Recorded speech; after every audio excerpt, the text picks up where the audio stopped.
SER Podcast. Hola, buenos días. Ha dicho la portavoz de los Mossos d'Esquadra que tenemos un problema como sociedad, que ellos, que ven a diario los casos que se producen, creen que hay una violencia sexual normalizada y generalizada. Que solo en Cataluña el 12% de los autores de agresiones son menores. Són menores quasi el 40% de les víctimes. És una xifra que a nosaltres ens alarma, ens inquieta, ens preocupa i ens ocupa. Una cifra que alarma, preocupa e inquieta, decía la portavoz de la policía catalana después de la presunta violación grupal en Badalona a una niña de 11 años. Hemos sabido ahora que decenas de alumnos de un instituto vieron el vídeo de esa agresión. Lo vieron y lo compartieron en sus teléfonos móviles, pero solo hubo uno que lo denunciara. Eso ha pasado de hecho en el instituto donde estudia el hermano de la niña agredida. Y es a él, al hermano de la víctima de esa presunta violación, al que están ahora protegiendo los Mossos, porque es él quien recibe ahora amenazas de muerte, quien comparte centro además con uno de los supuestos agresores de su hermana, al que no se puede imputar porque no tiene ni siquiera 14 años. Radio Barcelona, Sergi López, buen día. Hola, buen día. Los Mossos están vigilando ese centro que comparten el hermano de la víctima y el agresor. También el Departamento de Educación asegura que está siguiendo el caso de cerca después de que se haya sabido que el vídeo circuló entre los alumnos del instituto. Lo hacen a través de la Unidad de Apoyo al Alumnado en Situación de Violencia y también a través de la Inspección Educativa. El alcalde de Badalona, Rubén Guijarro, hablaba de la consternación que produce que varios de los menores que participaron en la violación grupal estén ahora mismo en la calle. Tres energúmenos decía que han cometido la atrocidad que han cometido, que estén en la calle y que puedan hacer vida normal nos tiene a todos consternados. Por su parte, los Mossos están investigando los mensajes de WhatsApp que amenazaban al hermano de la víctima para poder llegar a su autor. Uno de los datos del día está también en el número de agresiones a médicos, en cómo va subiendo el número de esas agresiones. Más de 800 en el último año, el 16% son agresiones físicas. Es un récord desde que hay registros. Y más de la mitad de las agredidas son sanitarias. Teresa Rubio. Más de la mitad de las agresiones se produjeron por discrepancias con la asistencia médica, también por no recetar lo que el paciente esperaba o por negar una baja laboral. A esta doctora le ocurrió en pandemia cuando le dijo a un paciente que sus familiares no podían entrar a verle al hospital. Conforme me vio llegar, pues me pegó un puñetazo. Del impacto yo me caí al suelo y bueno, me cubrí lo que pude, que es la nuca, y me hizo una bolita, pero claro, me quedó al descubierto la frente y el resto del cuerpo. Entonces, claro, me pegó una patada en la cabeza, que es la que sientes, y pues nada, te acuerdas mucho. Yo me acordé de mi madre y pensaba, me van a matar en una guardia. Y al resto no lo recuerdas. Solo se denuncian a la policía la mitad de las agresiones y solo un 10% de los agredidos se coge la baja laboral. En la crónica de este viernes va a haber una palabra por encima de las demás, por lo menos en la crónica político-económica, las pensiones. Hoy el ministro Escrivá va a presentar una propuesta para reformarlas. Después de meses de negociación entre los socios del Ejecutivo, el ministro de Seguridad Social se reunirá hoy con los agentes sociales para presentarles ese texto. Y vamos tarde porque el 31 de diciembre fue cuando expiró el plazo que había marcado el propio Ejecutivo para enviar esa misma propuesta, ese mismo acuerdo, a Bruselas. En Alemania, al menos 7 personas han muerto en el tiroteo anoche en un templo de los Testigos de Jehová en la ciudad de Hamburgo. Enrique García, buenos días. Hola, buenos días. El ataque ocurrió pasadas las 9 de la noche durante una celebración religiosa con más de 40 personas. Un hombre abrió fuego en el interior del templo. Es el portavoz de la policía de Hamburgo que explica que cuando llegaron los agentes encontraron a decenas de heridos en el suelo.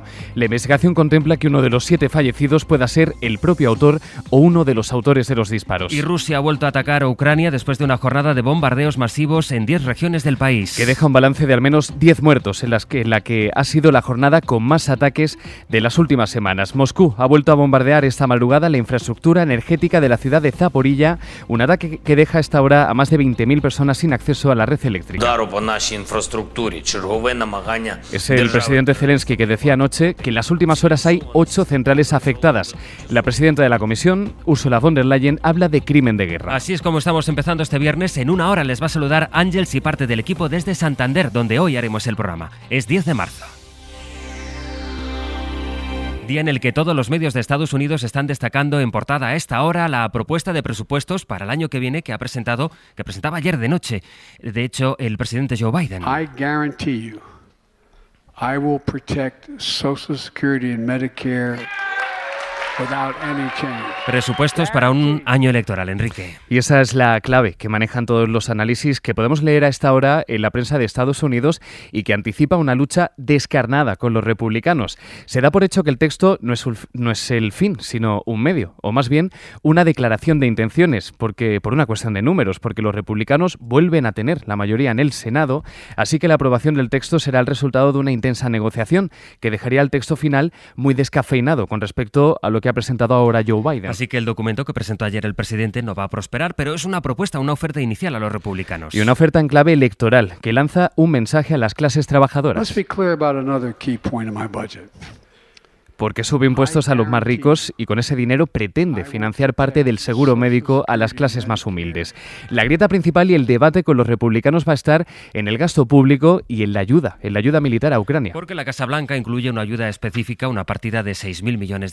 Precisamente Biden va a recibir hoy en Washington a la presidenta de la Comisión, a von der Leyen. Hablarán de la guerra, de la ayuda militar a Ucrania y también, y esto es relevante, del nuevo choque a ambos lados del Atlántico. Un choque por la apuesta del gobierno demócrata de Estados Unidos para inyectar dinero público en la industria de ese país. Es la receta de Joe Biden contra la inflación, pero en Bruselas entienden que esto supone una discriminación para nuestra industria. De hecho, ya ha generado movimientos. Porque Volkswagen ha paralizado un proyecto en Europa hasta que Bruselas iguale las condiciones que proponen en Washington. Pablo Morán, buenos días. Buenos días. La comisión ha movido ficha un día después de conocerse que Volkswagen ha suspendido el proyecto de su nueva fábrica de baterías en Europa a la espera de que le igualen las condiciones que está ofreciendo Estados Unidos.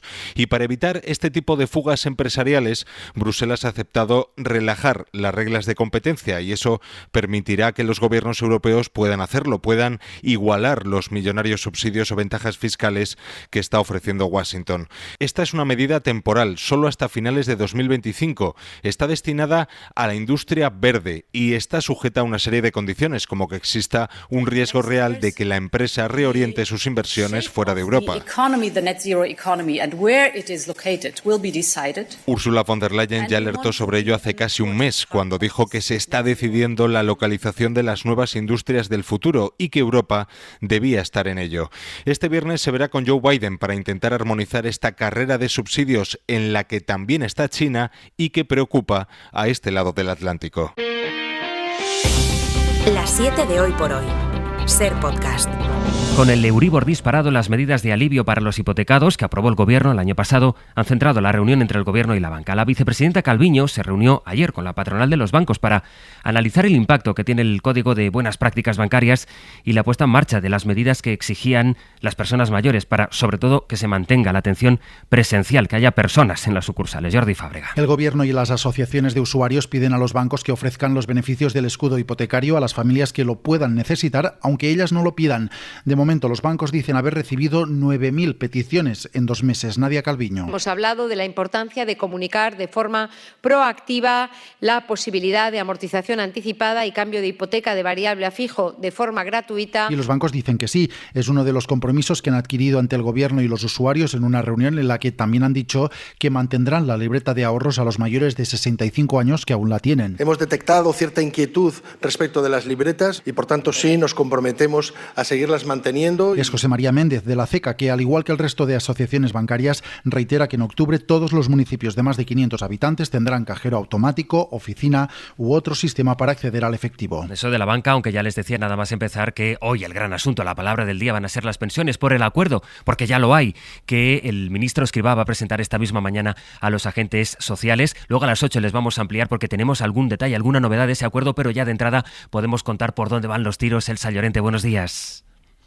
Sí, hola, buenos días. Según fuentes de la negociación, la nueva propuesta pasa por un alargamiento del periodo de cómputo a 29 años, restando los 2 peores años de cotización, y además va a ser un sistema mixto. El que se va a jubilar podrá elegir entre este nuevo método o el que tenemos ahora, de elegir los últimos 25 años. Esto se pondrá en marcha de manera gradual. Fuentes de la negociación aseguran que con sus cálculos es un incremento mínimo del gasto, aunque asegura que casi tiene efecto neutro. A cambio, tiene un importante efecto redistributivo y también se reforman los ingresos porque hay un destope casi al completo de las cotizaciones. Si te parece, Elsa, a las 8 nos das más detalles.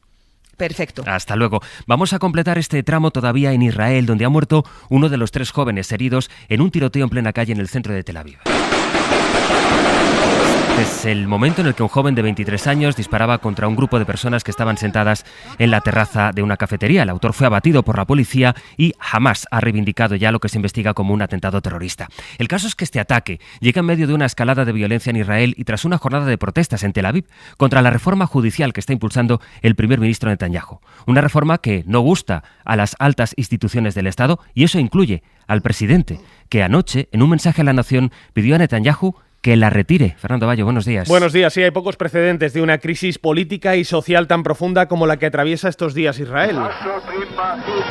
Con protestas multitudinarias que exigen desde hace semanas el fin de la deriva autoritaria de Benjamín Netanyahu. Y es que el primer ministro y sus socios de la ultraderecha impulsan en el Parlamento un cambio legislativo que restaría poderes al Tribunal Supremo y que permitiría al gobierno controlar el nombramiento de sus jueces. Una reforma que rechaza hasta el jefe del Estado, el presidente israelí Isaac Herzog,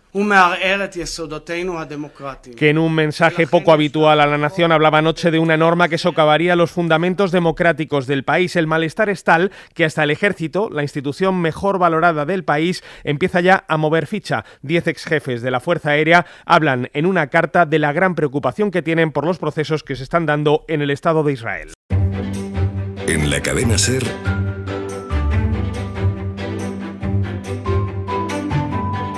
Hoy por Hoy. La hora de repasar algunas de las historias locales de este viernes que hoy nos van a llegar desde Aragón, Zaragoza. Pepe Las Marías, buenos días, Pepe. Hola, José Luis. Y en Canarias, Héctor Palmero. Hola, Héctor. ¿Qué tal, Sastre? Buenos días. Oye, contigo voy a empezar, Héctor. ¿Qué es Venga, esto pues de dale. que tenéis la gallina de los huevos de oro y no se sabía?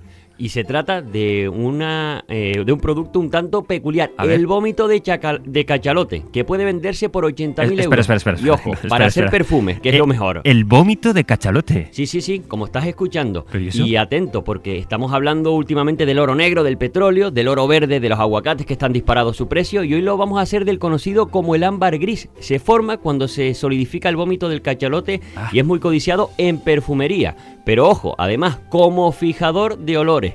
Puede parecer mentira, pero no lo es, tiene una explicación científica. Todo empieza por los picos de los calamares. Son clave en la dieta de estos cetáceos. Al no poder ser digeridos, provocan que los vomiten, envueltos en alimentos a medio descomponer, que acabarían dando lugar a ese ámbar del que se extraerían los elementos que sí fijan los olores. Pero que nadie se asuste. Lo que sí está claro es que es un producto caro. El precio del kilo de vómito de este cetáceo puede oscilar entre una horquilla que va desde los 50.000 euros a los 80.000 euros el kilo. Nada de calderilla. Se nos va de las manos a nosotros. La verdad es que se nos va de las manos y también de la vista. Pepe, roban a un joven en Zaragoza y luego le obligan a ir de bares para que pague las copas con la tarjeta. Sí, lo hemos conocido esta semana, aunque pasó en Zaragoza a finales del año pasado. 2 jóvenes de 18 años le roban a un chico de asimilar el móvil y el tabaco. No llevaba dinero en efectivo, pero sí tarjeta. Lo llevan a un cajero, pero no logra sacar el dinero y entonces se lo llevan a un bar y le hacen pagar una botella de whisky de 25 euros y en otro bar le obligan a pagar 3 cervezas. Por fortuna para la víctima, al salir del segundo bar se encontraron de frente con una patrulla de la policía local a la que el joven pues les contó claro, lo que estaba pasando. Sí. A uno de los delincuentes, cuando le cachean, le encuentran la tarjeta del chico y al otro el tabaco. Y los dos están, lógicamente, pendientes de juicio.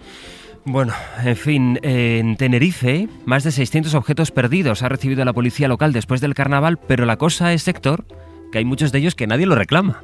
Sí, estamos hablando de 600 efectos que se han entregado a la policía local. Se han entregado 214 y quedan más de 400 por entregar. Vamos a desglosarlos. 194 tarjetas de crédito, 173 carteras, 125 DNIs, 96 teléfonos móviles y así hasta juegos de llaves, bolsos y mochilas. De momento, solo el 35% de estos objetos se han dado a sus dueños, pero han sido grandes las colas las que se han formado de personas buscando algo que extraviaron. Pero claro, también hay muchas cosas que no se devuelven a la policía, por lo que el gozo de muchos se ha quedado en un pozo.